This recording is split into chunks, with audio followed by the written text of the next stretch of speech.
um, welcome all. We made a small mistake. So I was talking for last 3 hours without like a few seconds pause. So yeah, I will be your host here, and so yeah, I will start with few questions with. Or maybe just few sentences. How many people are here who were not on the workshop? So all of you were on the workshop? Okay. I think a couple of people. Yeah. So I will just make few sentences of introduction. So this whole program is called Public Library, and there is a claim that that public library at this moment today is when a librarian, amateur librarian, can share books through its catalog with people. And in many ways, they're like great, inspiring projects. Ubu.com, which we can see here, and a Monoskop. So Kenneth and Dušan are here. Just a second. Which are great, I'll show you later on, which are great, in many ways, databases, curated selections, well systematized, or well organized research, art projects on its own. So we can see it in many different ways. So it's recognized by many in many different ways. And we started during the workshop with a couple of nice terms or roles in a way, which people were asking, like, so what's the archivist, what's the librarian, and what's the curator today? So I would like to start with that. If you can try to give us like some thoughts on that, by just also reflecting on what you were doing here. Yeah, you're just close to me, so let's start with you. Okay. Yeah, I found a job of archivist one of the toughest jobs I can imagine, because it's yeah, like basically a profession which is very much rooted to the media, storage media,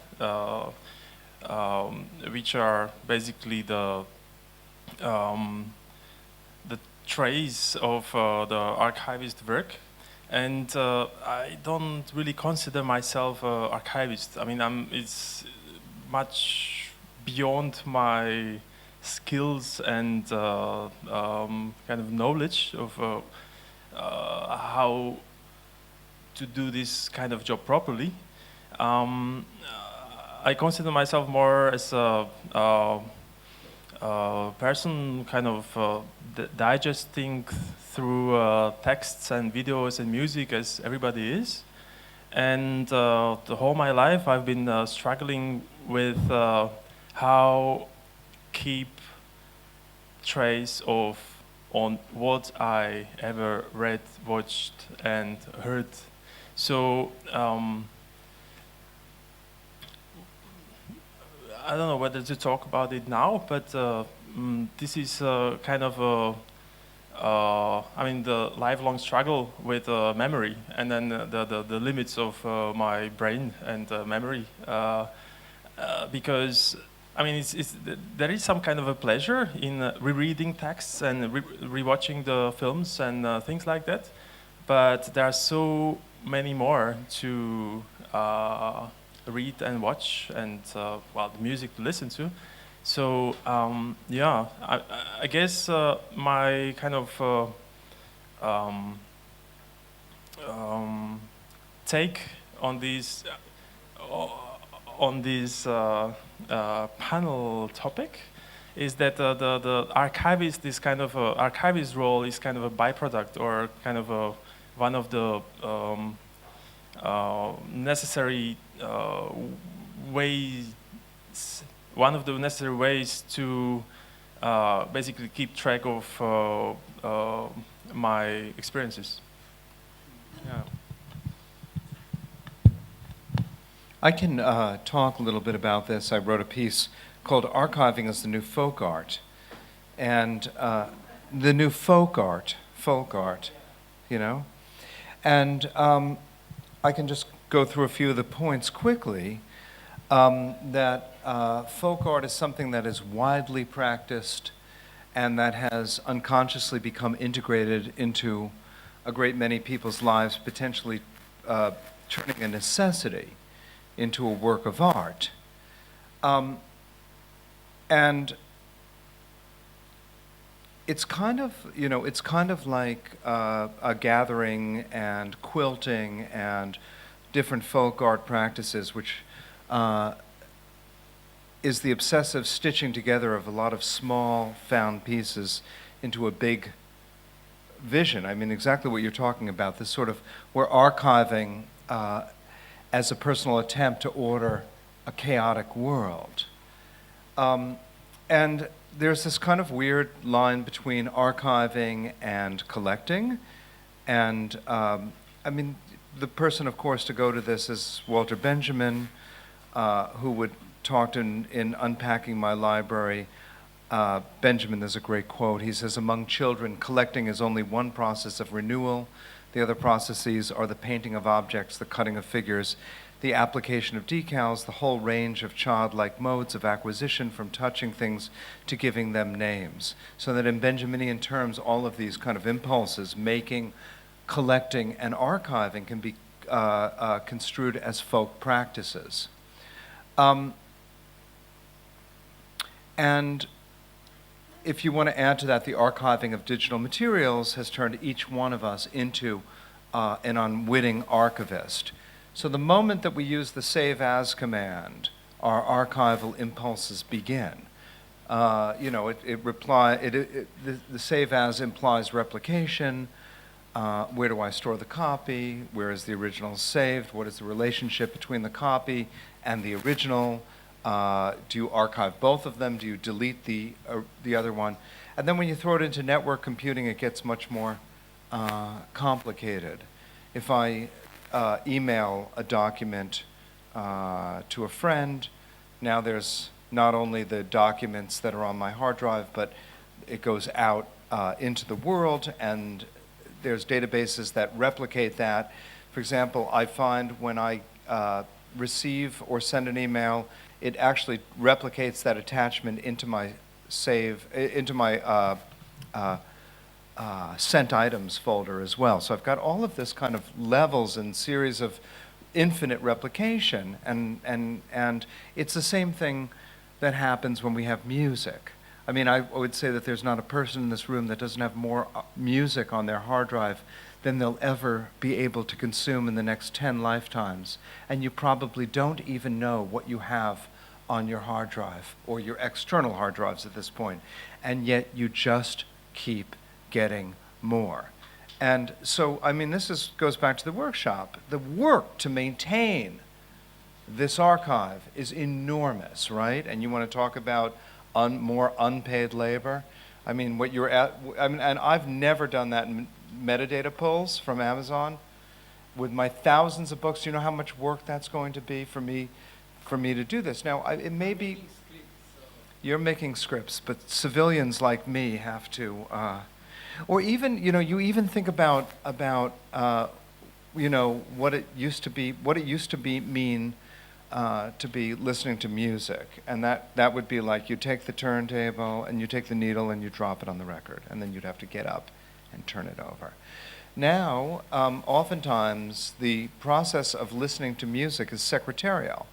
Say I have a CD that I want to listen to on my iPhone. The CD then has to go into my computer.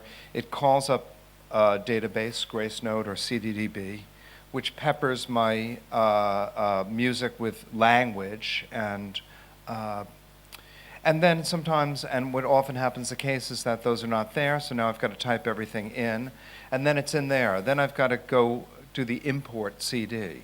which converts everything to MP3s, which makes another set of databases in my iTunes folder, wherever that is, and I don't even know really where my iTunes folder is, because ultimately I've got to move it to an external drive because I've got much more music than I can possibly ever listen to. So then it's got to be copied over to my external drive, and then I don't like the naming scheme. It's just not right. So now I've got to go in and I've got to rename everything according to my naming scheme.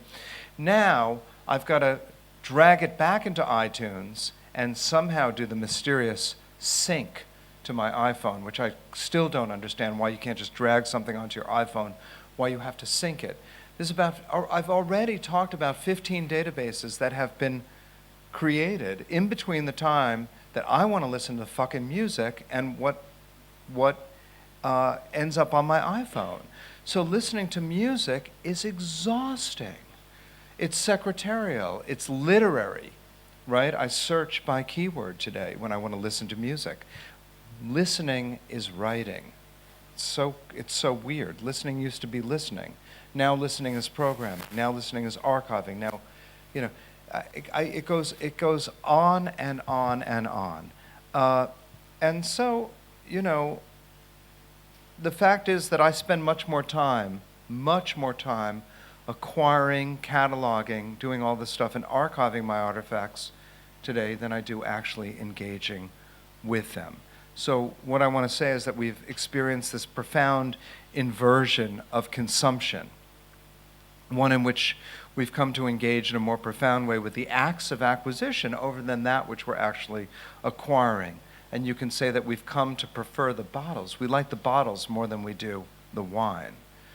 And this is the first, really, you know, collectors have always sort of been like this, right? Collectors were weird. You know, I was a collector. That's weird, that's not it. But now it's actually become endemic into a civilian population. Yeah, my question goes now, so we can say that even that like a simple act of listening is like creating a lot of databases, and just by like just by that you are archiver or whatever database person, even if you don't want to do that. But then some people are more like us. Some people are more able to impress other people by doing that than others. So that's what you did, you guys. Like even you try to kind of make it like as simple as just like archiving your life or just like understanding what was going on there. But I'm really interested in how do you see your individual effort, which is recognized by many as a big deal, like a big something which one person can do. So it's like you against the whole internet. Then there is you against that, whatever, corporations which also wants to kind of control of that, kind of like select that for you. Then there is you as an individual related to institutions, because there are institutions which are supposed to do what you did. So there is some kind of relation of like individual to all of these. So I'm interested, how do you see that? How do you see your effort in that sense to all of these? Also to collaborative. So everybody talks about the participatory media, whatever, but then usually you mostly when we talk, you say, oh, it's collaborative. But I can say that, Dušan, you did like 90% of all of that, or like 99% of all of that effort.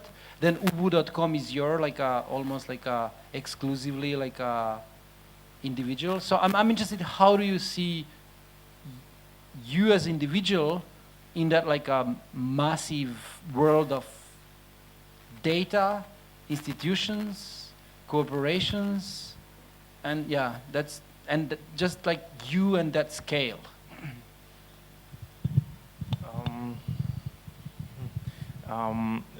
Well, I mean, for me, it's like very, very actually down to earth, simple kind of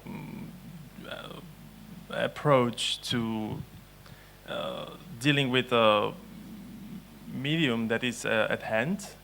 As I said, well, I mean, back in the day, I mean, when I didn't really had any idea about the internet in 1980s, I would kind of, well, I mean, as kind of almost everybody did, just make the notes on a paper, in a paper notebook, and then okay, and then these notebooks are piled over time, and then I know there's like 30 of them, and then like I would kind of suddenly face like a new kind of interesting thing, and then this relates to something I already experienced in the past, and how can I get back to it? And then okay, I remember something, and then I can talk to people about their ideas of it. But I had a very particular experience and kind of associations to the thing, whether it was text, moving image, or music. And so then I would search through my whole old notebooks if they were at hand. And it was like really long lasting process. So at one moment I started to index them. So I would, yeah. Like the first, well, I would use, I was always like, oh yeah, I didn't, for like intuitively, I didn't use the first page, it was always empty. And now, and later on, I found a use for this first empty page. And this would be kind of like what you have normally at the end of the books, basically index of different topics, names, and keywords. I would spend several actually weeks going through my old notebooks and actually indexing like what kind of notes about what I had there. And I was happy that suddenly, it's much faster to get back to my past experiences, my past memories about particular media. And but then the problem, like the new problem was that I would travel more and more. And then I would travel in a way that I would spend, months somewhere else. And then, these notebooks are in Bratislava, Slovakia, and I'm in, even in Prague. But they're inaccessible. So then I started to scan them. Because I thought, internet was already around, so I thought, well, if I will just upload my notebooks on the internet, I can always access them. But then after maybe scanning one notebook, I thought it's totally ridiculous. It's just too much work, and there are certainly like better ways. So after a while, I persuaded myself that I was already using computers and internet, and kind of persuaded myself that if I want to kind of make notes, I will make them in files, just using a text editor on a computer. But this was working for some time. But then again, okay, the computer gets full, and then I have to back up a whole thing.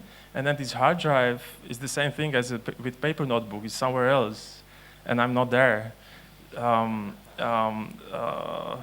So I ended up with basically using internet as a kind of best way to keep notes, as simple as that. And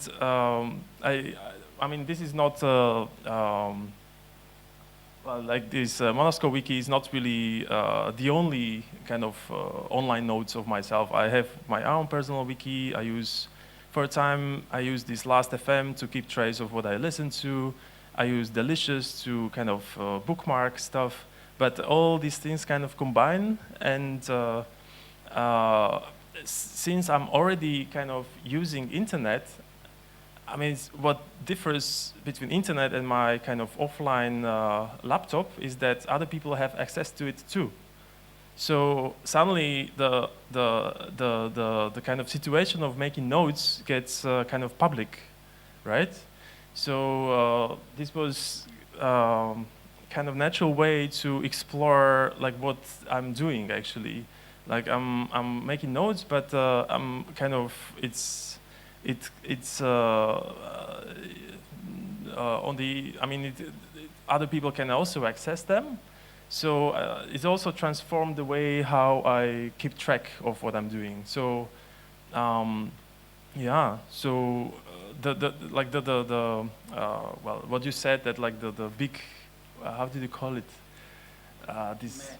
Like this no like you against internet. It's not like it's like me being on internet with everyone else, and everybody is doing what I'm doing too, and it's just about inventing ways how to use what it offers. Yeah, I'm just surprised that there are not that many monoscopes. Even like, yeah, I mean, it's kind of what I'm impressed. You know, like it seems that from your perspective, it's like everybody does it, but not even like. So what you did here is something which I would expect from an institution. Like, okay, so what's the institution which deals with Central and Eastern Europe media, art, critique, culture, and there is no one. And then there is your work, which is better than most of the attempts which institutions which are paid for that do. I guess they're paid for something else.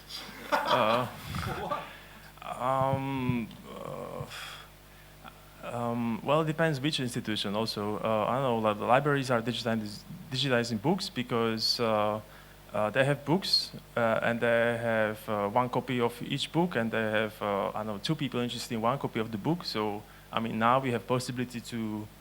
That doesn't happen. They don't digitize books, really. Well, let's hope it goes that direction, huh? Okay. I mean, some libraries are doing that, but I don't know. I wouldn't see like big gap between what institutions are doing, because maybe they operate in this like so-called culture memory, which is very different to kind of personal trait, like personal memory, and this may be like this quite a different paradigm. Say, but I'm talking too long. Maybe.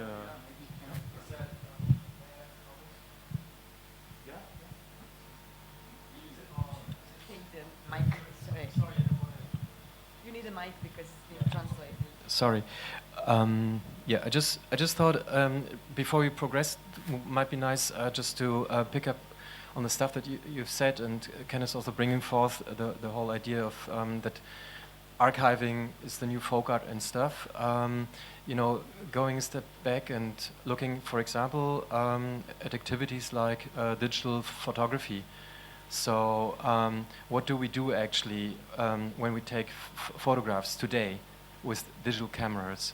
And I think it's just interesting to observe that we collect more and more visual data with those cameras. And what do we do with this data? We don't do anything with it, basically, right? I mean, the biggest pleasure we have, and this is a thesis of a media philosopher from Napoli, is basically the pleasure of taking photographs. It's basically the performing act of taking a picture, of, you know, like staging yourself within landscape, within the city, within a situation, click, click, click, whatever, etc. You know, you in the picture, basically behind the picture, and then you have this tons of data on your camera. What do you do with this? And it's basically, you know, you're not the guy who's assessing the material, who's ordering the material, who's maybe even, you know, like putting great, you know, making a great archive. It's really just, you know, the messy desktop. It's just one case I wanted to put. Just another one, just briefly, would be, you know, this the upside of like we archiving instead of reading is like tons of people writing without anyone reading anymore.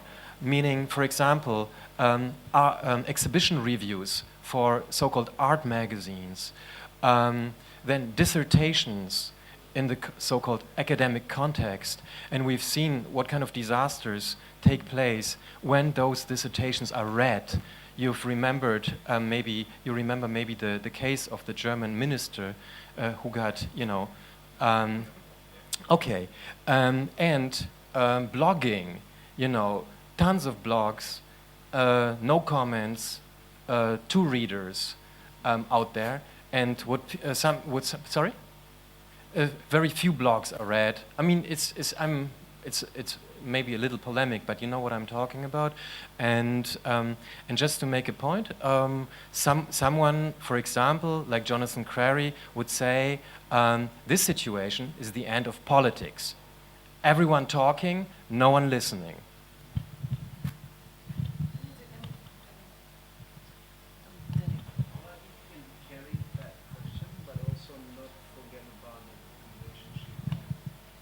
Yeah, well, quickly, I mean, I actually think that the person to look to for this is Flusser's idea of the apparatus.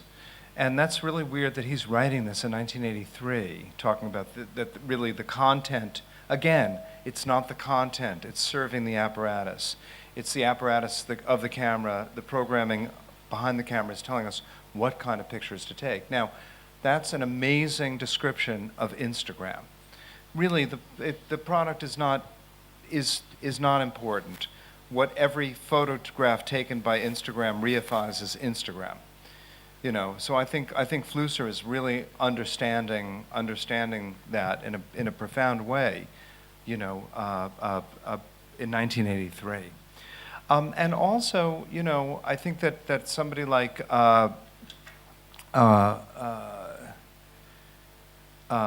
Christian Book, who is a Canadian poet, has a great quote to just quickly talk to you about the lack of readership. And he says, we are probably the first generation of poets who can reasonably expect to write literature for a machinic audience of artificially intellectual peers. Is it not already evident by our presence at conferences on digital poetics that the poets of tomorrow are likely to resemble programmers exalted not because they can write great poems, but because they can build a small drone out of words to write great poems for us? If poetry already lacks any meaningful relationship among our own anthropoid population, of course, who reads poetry or who reads a blog? You could say poetry, but you can talk about blogs. What have we to lose by writing poetry for a robotic culture that must inevitably succeed our own? If we wish to commit an act of poetic innovation in an era of formal exhaustion, we may have to consider this heretofore unimagined but nevertheless prohibited option: writing poetry for inhuman readers who do not yet exist because such aliens, clones, or robots have not yet evolved to read it.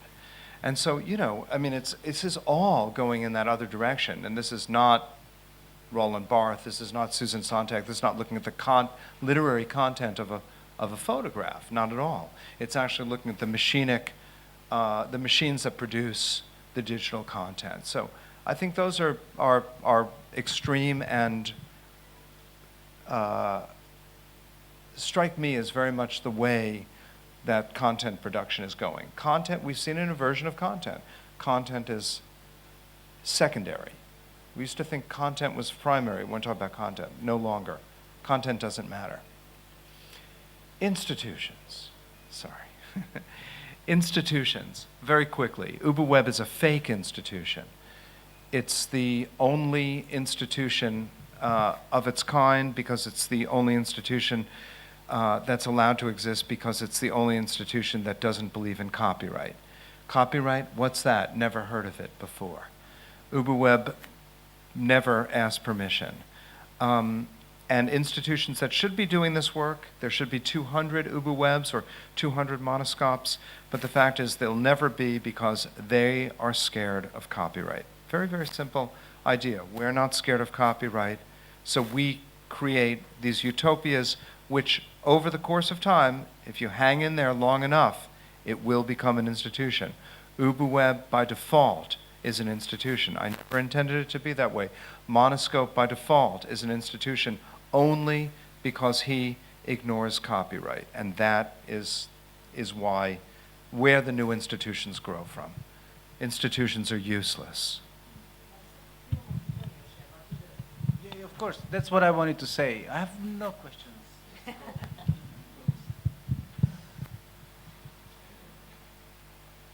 It's going to be in Srbokratian, so you can put your... Uzmite slušalice. Pre nego što odemo dalje,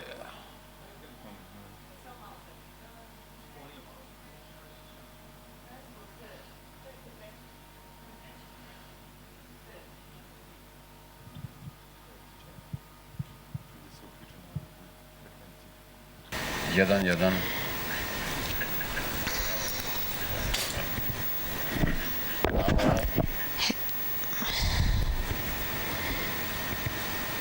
Ćao. Čujemo se. Can everybody hear me? Super. Good. Before we move on to the machine, mechanical public or audience, Ja slušam prevodioca, pa mi je sad zgodno. I'm listening to the interpreter simultaneously. Baudrillard je jednog trenutka rekao, Baudrillard said at one point, kad su ga pitali when šta bi asked sad mogao da what kaže he could say o svojoj knjizi about his book Symbolic Exchange and Death, da on više ne može da he said that he seti could no longer remember šta je tamo pisano i da what je was ta written knjiga there and that isto the book was too thick, too big. I sada ako ćemo arhivirati So if we're talking about archiving our individual concepts i putevima kojima ih arhiviramo, in the ways we have been doing it, onda sada otkrivamo mašinu we're discovering a machine u jednom drugačijem settingu.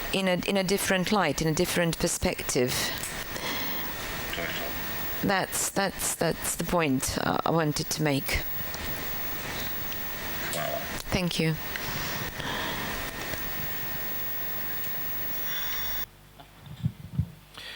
I think that's beautiful. And I'm so happy that we have machines to do this for us now. But the question then becomes, again, making the best machine for the best archive. It's not about the archive. I find on UbuWeb that content is easy. Everything on UbuWeb is good, because I know what's good. Content is easy. The apparatus is challenging. And, again, I just have to keep coming back to this idea of the demotion of content. We're in something else that's much more complicated, much more structural than merely dealing with literary content. And I think that the Baudrillard quote is very beautiful, and thank God we don't have to carry that with us anymore. It's also, I don't want to put a moral notion on this, that it was better when we could carry all these things with us. It's simply different. It's simply different. My kids don't need to, if all the information is accessible, it's those who are able to manage that information and find that information and pull up the most relevant information that are going to have the most power, not possessing that information. It's all this inversion, and we're really living through a period of inversion, radical inversion.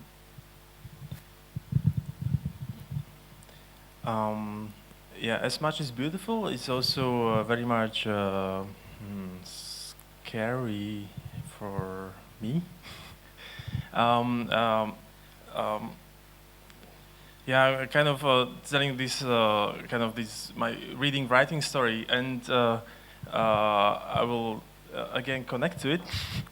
My mother used to tell me. She had to tell me 3 times until I kind of grasped what was happening at the moment when I couldn't read yet, and I was analphabet when I was 4, and I mean, some people are. Yeah, I mean, it's very, very kind of individual, I know. And my grandmother, she used to sit me on her lap, and she would read me a story. And I had it through the mouth of my mother, and she told me, well, what was kind of like, we were looking at you, that like you heard the story for, I don't know, 3 times, and then you took the book, and then you started to read it, right? So like I would read I would follow the lines with my finger, and I would tell the story from my memory, but I would act as if I'm reading. So and it's kind of like very performative, kind of yeah. Yeah, like well, I mean, I don't know, I don't remember. It's just kind of a memory of my mother. But then this kind of a skill was lost when I'm coming to this point of a machine. The skill was lost when I learned to read. That right? Like I couldn't remember these stories anymore because I could read them. And this is like up till now is totally mind-puzzling to me, like how these like new skills to like operate the media are kind of spoiling us, right? And it's totally scary with internet. Like everything's there, so it means that I don't need to remember because I know that I can find it. And but on the other hand, what's beautiful about it, that since like so much is there, I'm interested particularly in what's not there. And this is kind of the thing that kind of makes me alive or like excited, kind of discovering things which are not online, which are not part of this kind of machinic memory that I can kind of, I have my memory to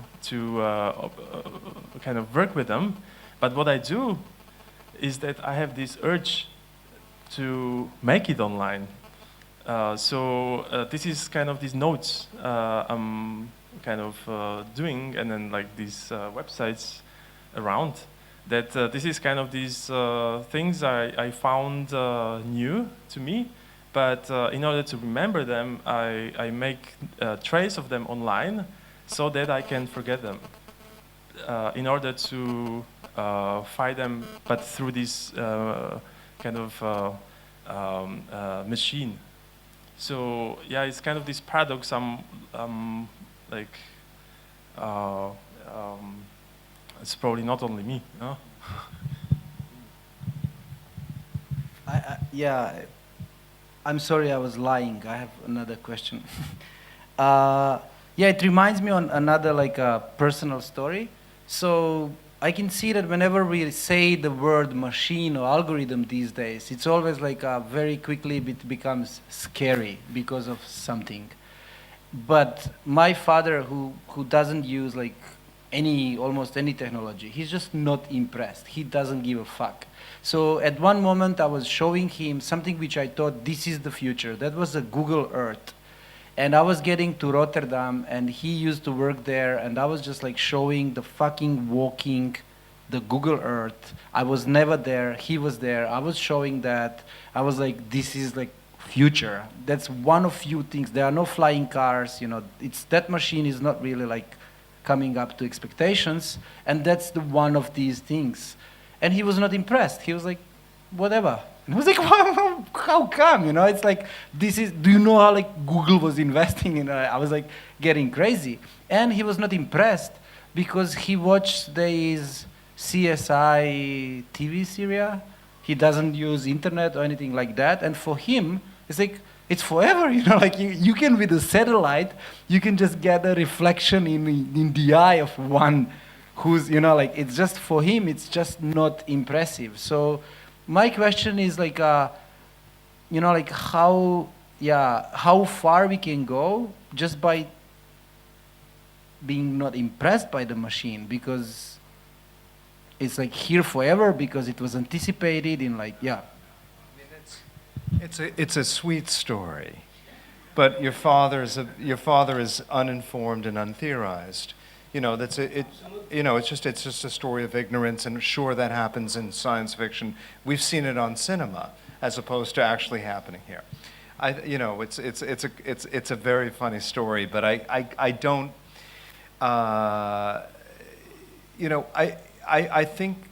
I think like one digital divide is the divide of people that are still blown away.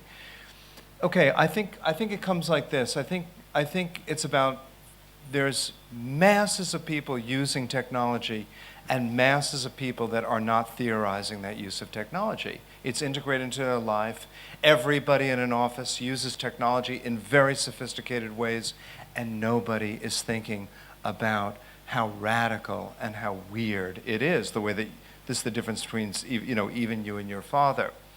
And I think that's kind of like this divide, is like I see, you know, my students use technology all the time, but they've never thought about how they use technology and why they use technology. They've never slowed down to think about the radicality of it and actually think through just the sort of stuff you were doing in the workshop was very granular and material, in a way that is all invisible under a GUI, and nobody ever sees this and nobody ever thinks about it. So you're theorizing and articulating something that is invisible to most of us. And I think that's the kind of media theorist job today, is to make apparent how radical this situation really is and how strange it is. And I just think it's going to get a lot worse. You know, I think we're just at the beginning of this. And, you know, with Google Glass, for example, you know, and I think even the new aesthetic was marvelously articulate about describing things that were here that we'd never thought about before. And it was so stupid. And when he described, James Bridle described the new aesthetic, all of us that were paying attention was like, oh, right, that's what that is. We'd been feeling it, but we hadn't theorized it, and we didn't have a name for it, you know? And so I think it's about a consciousness and about a criticality that makes this rather marvelous. But I'm not into the technology, the fear thing. Like I'm not into moralizing technology. I'm a technological determinist, but I think technology itself is rather neutral. And it's not the way it was, but that doesn't mean it's bad. That doesn't mean it's evil. It means it's different. And that's my problem, to deal with the difference. It's not the technology's problem. Technology is used in bad ways, but technology itself, and this is a fallback technological humanist position, is that technology must make us better humans.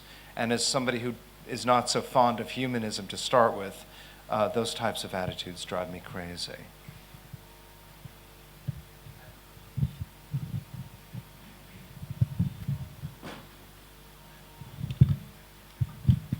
Thank you.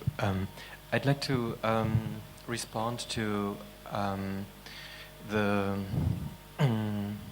what you say is perhaps the duty, or what did you call it, of media theory today, explaining how radical technology is. I mean, we've got a lot of talk about the digital revolution since the 90s, and I think this is a lot of a talk that is about explaining people how radical technology is. So, so this is kind of like something that we experience, for those at least who have been around in the 90s, in a cyclical way.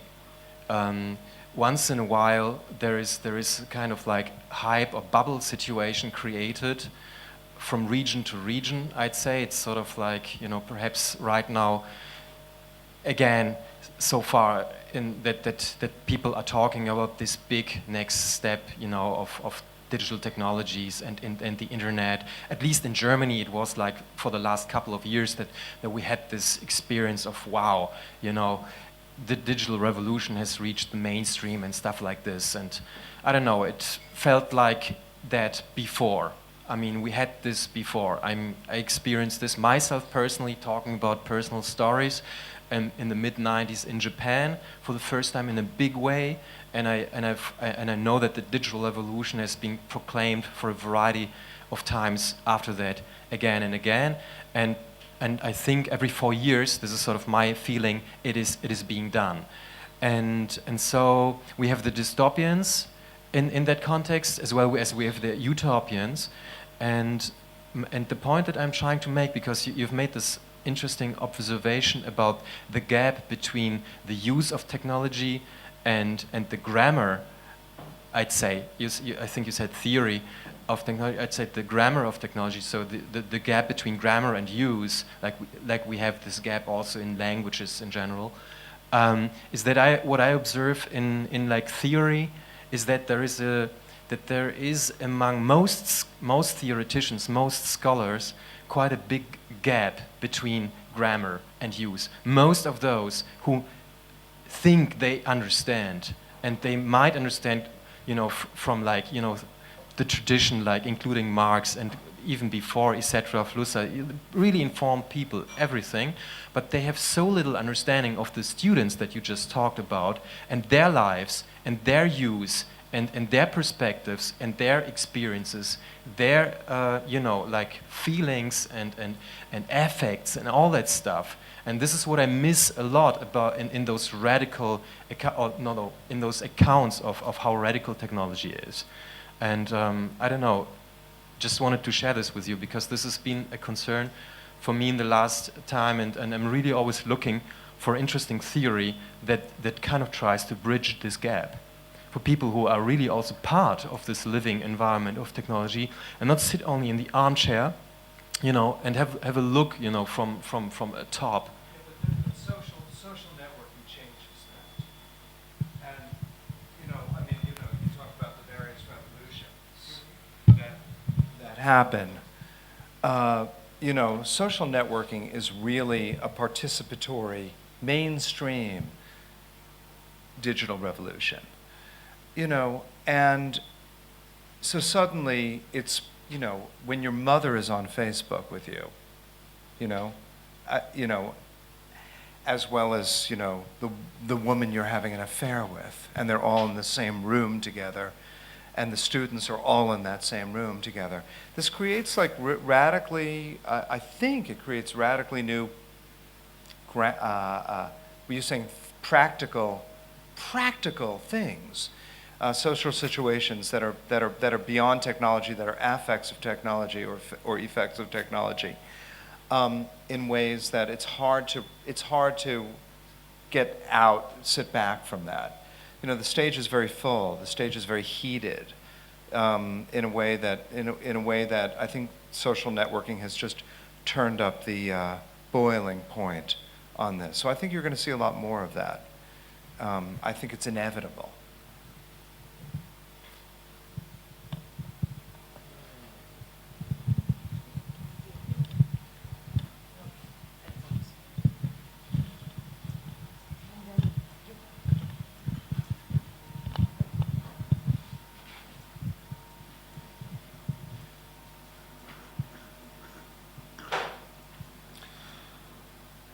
Sad je stvar otišla dalje, ali We have moved on.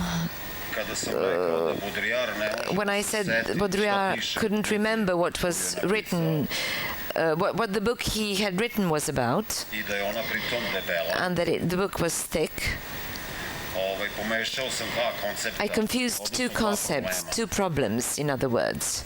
Tehnologija i Technology mašina. and machine. S jedne strane može On the da one kaže, hand, this odnosno could mean odnosno da otvori or problem open the problem of produktivnosti i broja productivity jedinica or the number of broja units proizvoda u jedinici vremena,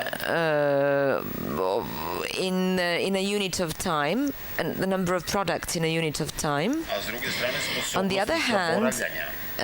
the capability or ability of forgetting, forgetting what had been said before.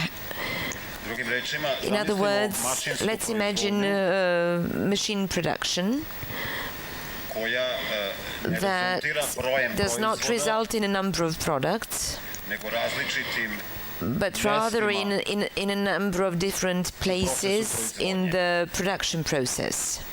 Dakle, mašina sama po sebi So the nije machine zastrašujuća, itself is not scary. ali ne na onaj stari sociološki ili Not in the akademski old način, sociological or academic sense, gde se kaže da je where tehnologija neutralna. where it was said that technology is neutral by Baš zato default, što su proizvodi odnosi unutar because the nje, production ili ona sama, relations within it or it itself, nude mogućnost zaboravljanja. they give this option of forgetting. Dakle, s te strane sam krenuo From kada sam that počeo from od that arhiviranja i point of pamćenja. view, that was my point of view when I talked about archiving I onda odnosno o and brzini and the pretraživanja. speed of searching for data. Prema tome, mašine i Machines and tehnologija nisu technology are neutralne, not neutral. one mogu biti porobljavajuće They can be enslaving, i putevi oslobođenja. but they can also represent ways of liberation. Jer TV Light, recimo, TV Light, for example, kaže da se samo buržuj boji mašina. somebody said that only a bourgeois person is afraid of a machine.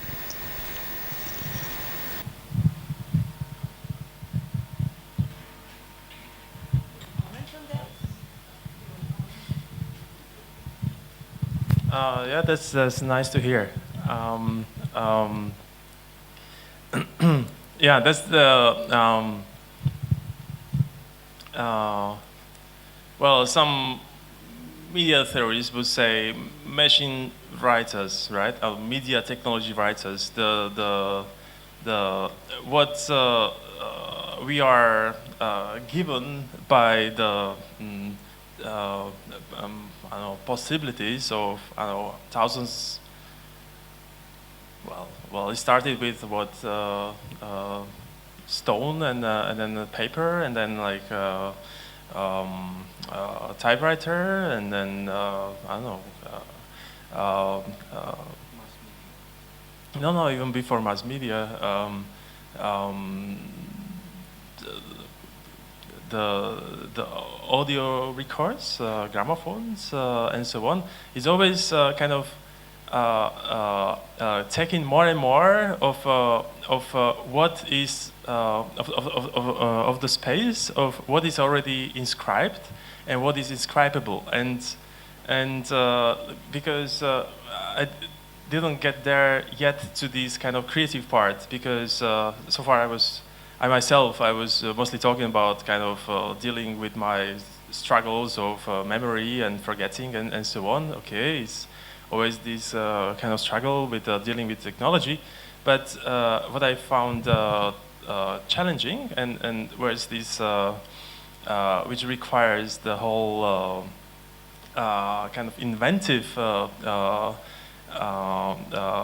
position towards this technology is to go beyond its limits, like what to write, what cannot be written, how to talk about things where which cannot be said, and how to play music which cannot be recorded, and this is kind of the light at the end of the tunnel, which we are kind of seeing but cannot get to, and this is this kind of limitation by this mechanic order of our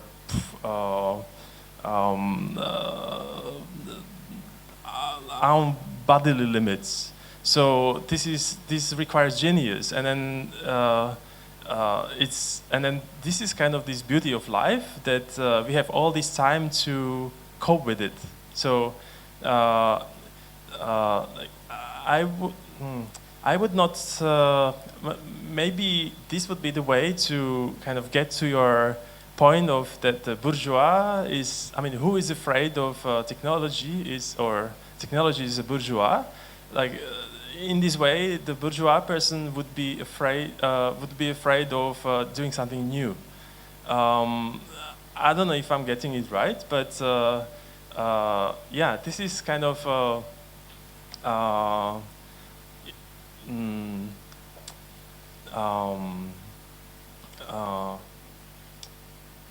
yeah, like the way how to well, on the first, of course, I mean everybody, even if it's even if it's engineer or not engineer or like a good writer and so on, kind of is a requirement of the media technology that we kind of sooner or later are coping with it, and we have to learn what are these limits in order to create something new. And I wonder, because I mean, recently, like recent years, there was quite a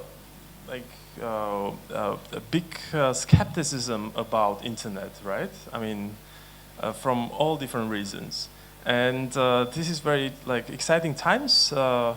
Like theories are talking about this post-digital turn, and artists are doing things which are kind of really hard to document, and they still kind of plugged to electricity. That they like, I don't know, operate with the magnetic fields. They may be kind of partially online or not, but it's about like this urge to go beyond what is inscribable, what this media technology allows us. But yeah, this is kind of much beyond archiving now.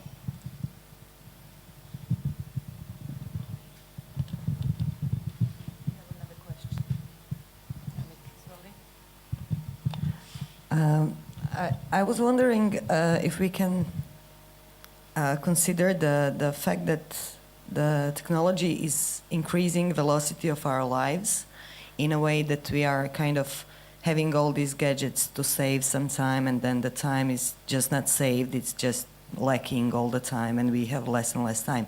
But in that context, can we kind of draw an arrow from collecting through archiving to ultimately herding as a compulsive obsession? Herding, like yeah, like hoarding. Okay, whatever. Yeah, when you get things like in a compulsive, obsessive way.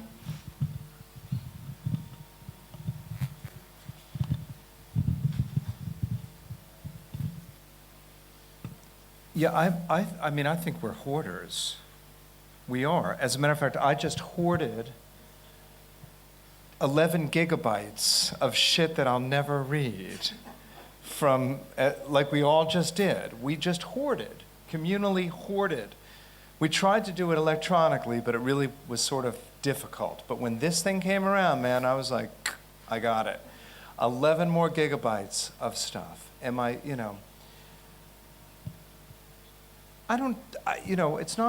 It's not a problem. It's just an issue. Now I'm going to have to sort of sort through this stuff, but I probably won't. What I'll do is I'll buy another drive, yet another drive, another 2 terabyte drive for $100, and move all that stuff there. just in case I need it. You know, so I'm not sure that there's so much of a problem with that, because I use it. And if I need a quote from Derrida on Lacan, I've chunked this all into a giant database program, and I put in Lacan, you know, on Derrida, or, you know, Derrida on Lacan. I'll get my quote instantly that I need from my paper. So in other words, I don't even need to read it. I need to extract that information very quickly. That's why it's valuable. This is just supply text. This is not content. This is supply text for what I need to make the world think that I'm smarter.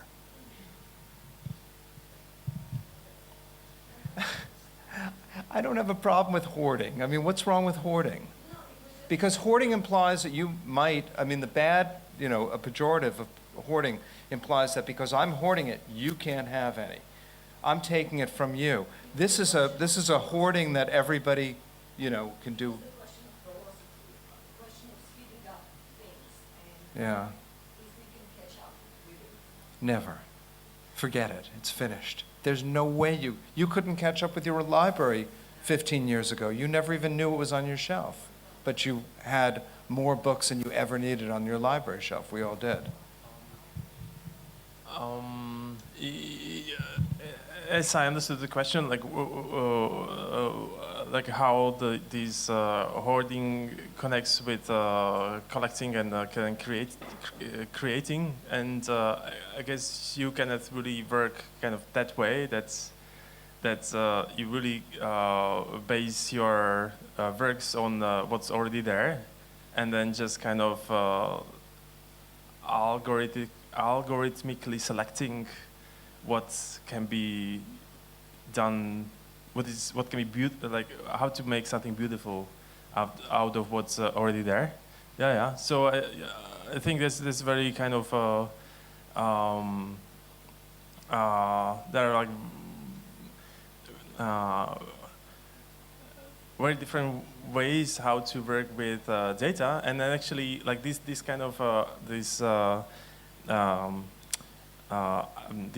maybe what I call algorithmic way. I mean, this is one of the many ways, and but the kind of this algorithmic approach is like something that that has this potential to go beyond what can be kind of coded, because it's always like bad algorithm. It's never kind of perfect, and then that's what's nice about it, that like this kind of works cannot be done by machines. It's kind of diverting the machinic function to something else. So it's this urge to go beyond what a machine can create. So I can see it as a kind of continuum. Really with that, because a lot of times what I do is misinterpreted, particularly with students, that anything the machine returns we must accept. And machines aren't that good. The signal to noise ratio of machines are really bad. And it does take some going through and filtering a lot of that to adjust the signal to noise ratio on machines. I'm not going to say that's going to be that way forever, but I definitely agree with you at this point. Machines, the ratio signal to noise is not what it should be yet. Just to finish that, this kind of machinic thinking is well, it sounds very kind of techno-determinist and a very kind of engineering point, but I think it's inescapable. We have to deal with it somehow, and because this is how the world operates, and we have to kind of search for the ways to kind of go beyond what algorithms are doing. Yeah. So this would be kind of a way to this creativity thing. Yeah.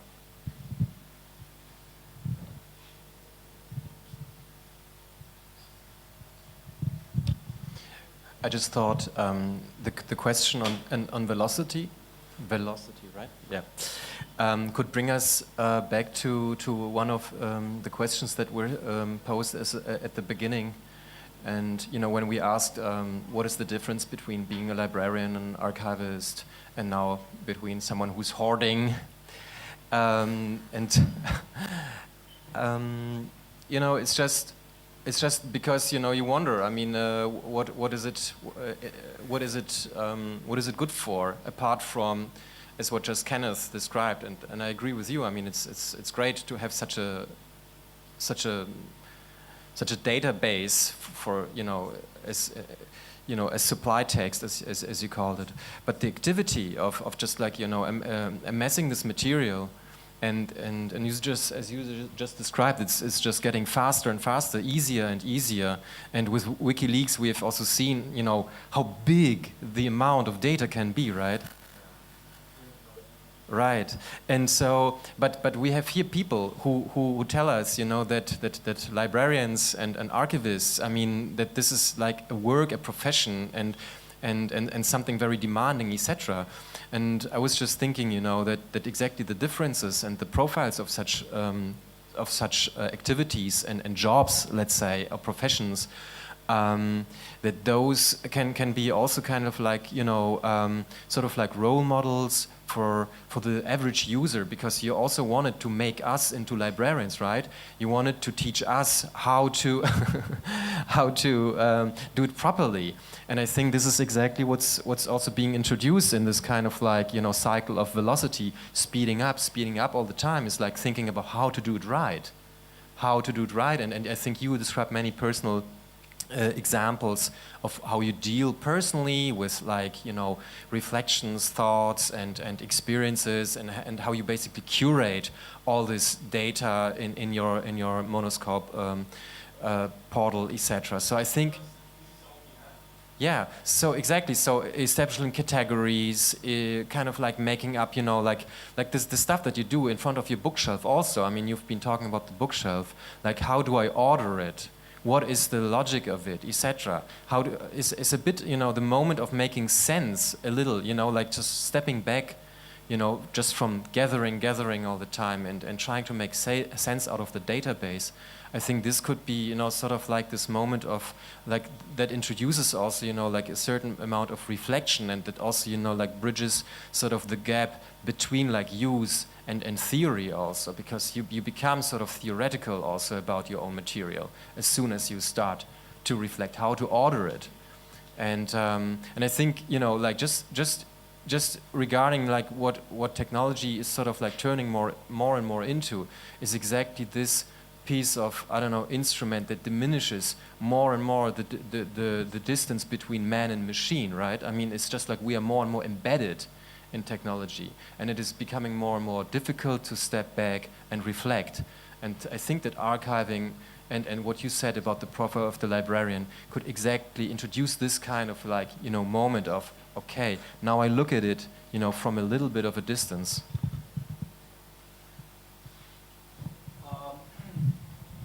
So it's quite hot here. We got through like a time, so it's like 70 minutes now. We said that we will go for 60 minutes. If you want to immediately reflect on this, and if I would like to go with the last question or last remarks from audience. Yeah. So then that we can just slowly reflect. Yeah, of course. Yeah. Also think about the last question.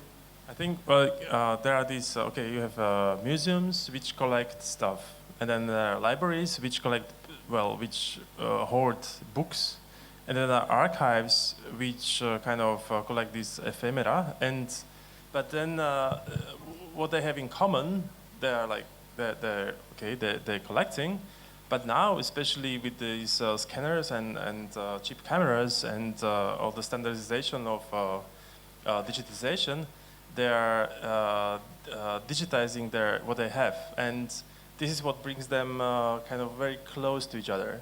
So in this, maybe not effect of it, but I would go to, a library in Berlin, which also collects photographs. And there are the museums which also have books in there. And So I'm kind of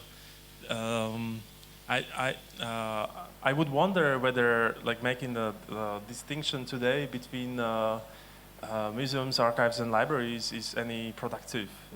I guess is what could be like more maybe challenging is to imagine how these hordes of stuff can kind of make a difference, but this is very abstract. I think it's a great point. The difference between the archive is no longer objective. You know, the archive is a folk archive, so it's a subjective archive. There's nothing objective about Monoskop, and there's nothing objective about UbuWeb. These are weird things that interest us, micro archives. And you know, the library is about inclusion and omniscience. You know, the library must be omniscient. The official archive must be omniscient in a way that we don't bother. These are archives that grow out of personal interest and don't care to be objective, don't care to make any argument other than the argument that we wish to have them make.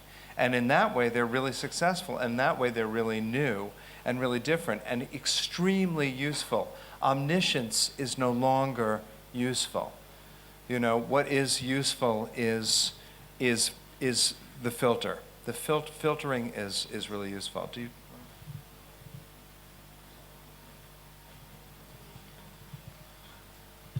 So this is more a remark than an actual question. Is that I often thought if I'm a hoarder, maybe because my grandma was in a physical space, so it's always troubling me.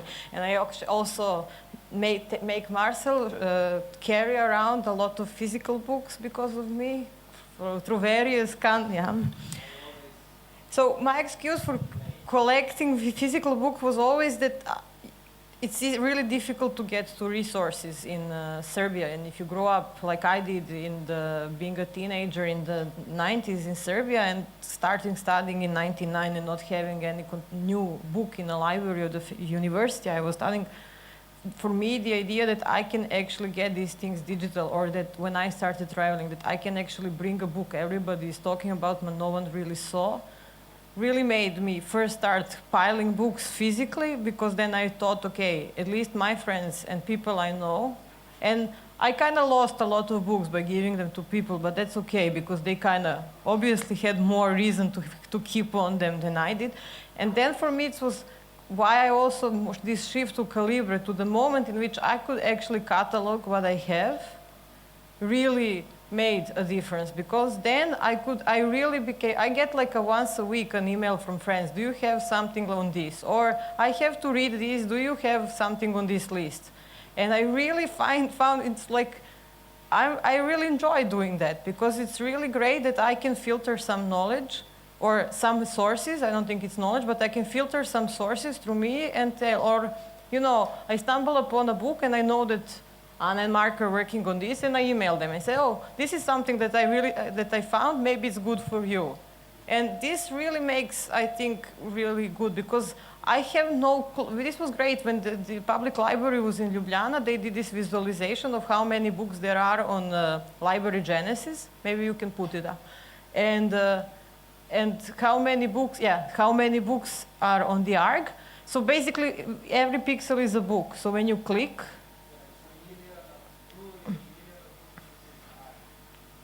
so if you click, and then like every single, yeah. But ARG is so much more useful. Yes, ARG is so much more useful, and and majority of these books is like, I know something in Russian, and I don't speak Russian, or something, and then I realized, but this is good, because if there are a lot of people in my circle that are doing this, we are filtering things for each other. And we are sharing our filtered things. And I think this is the most important, especially when, you know, at one point in the Faculty of Architecture in Belgrade, where I studied, yeah. Well, that's actually the best. Yeah. But, yeah. tonight. So tomorrow we can discuss. But there's like, just I will finish with it. I will finish with this. Yeah. So I will finish with this. So the faculty I studied in Belgrade, the Faculty of Architecture, at one point started using civil people who were doing civil service, military service and civil service as a librarians.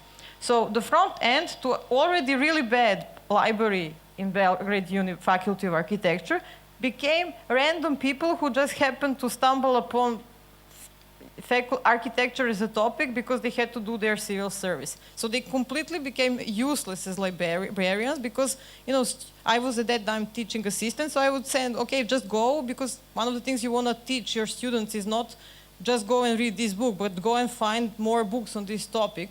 And they became totally useless because you cannot access books. So books are behind this wall. So you cannot go and sniff around what are books there. And then they cannot sniff around and they cannot ask, oh, but what do you also have in this area? Because this guy maybe studies biology, maybe not, maybe he didn't study at all. So he, of course, has no clue. He only knows, like, when he gets a title, where to find. And then my book shelf, physical and then digital, became the source for my students because they could sniff around and they could also kind of get to touch the books. And in that sense, physical libraries are becoming less and less useful. And especially other archival materials like the one on Ubu or the one on Monoskop, which is amazing. And yeah, but most people would consider Monoskop or Ubu deeply useless. You just are weird. All of you are weird for being. Okay. But that's the deeply subjective character of the story. I mean, it's okay to find it totally useless, but then there will be people who love it and, you know, will die for it. Big fans of that. I would like, to make. National Revolution. That's on Goodreads. I would like to make a closing remarks on this. I think that it's great that we got into that subjective and the very importance of that. And my research, which I do, it also the history of, in that sense, of a computer world, is the resistance to a machinery. So in many ways, the computer world is full of the miracles of resistance of programmers to be educated, to be workers for the industry. You know, so they just come up with a solution, and then there is a change of paradigm. At the moment in 1995, when the Java programming language was the promise that finally programmers will be standardized and replaceable, then you got 3 years later, you got Google. And then when Google will come with something finally finding the solution how to conquer the world, it seems that there is something kind of elusive here, where knowledge needs to be transferred through a subjective, peer-to-peer, and a non-institutional way. That's not only that we are coming up with that. It's actually the knowledge which is already embedded in the industry. If you go and read that, that's what you will find there. They kind of realizing that. So it's kind of scary, but at the same time there is always that light at the end of the tunnel. That there is some whatever, a miracle, a genius, or whatever, just or a glitch. So that would be my a closing remark. I would invite you tomorrow to hear tips and tricks and subjective skill takes on the whole so you can see how Dušan is doing a monoscope. Then with Simon you will be able, then we will kind of listen to you. I'm sorry, but we cannot make it. We cannot make that promise that we are always listening to you. There is a small hour and a half where Simon will try to listen to you. Please come up with something, come up with the miracle. And then at the end, please come for the lecture by Kenneth. And yeah, let's just hoard if we can. So I would like to close. It's hot, and let's just continue with this tomorrow, and also for the drinks outside. Yeah, thank you very much. Thank you, guys.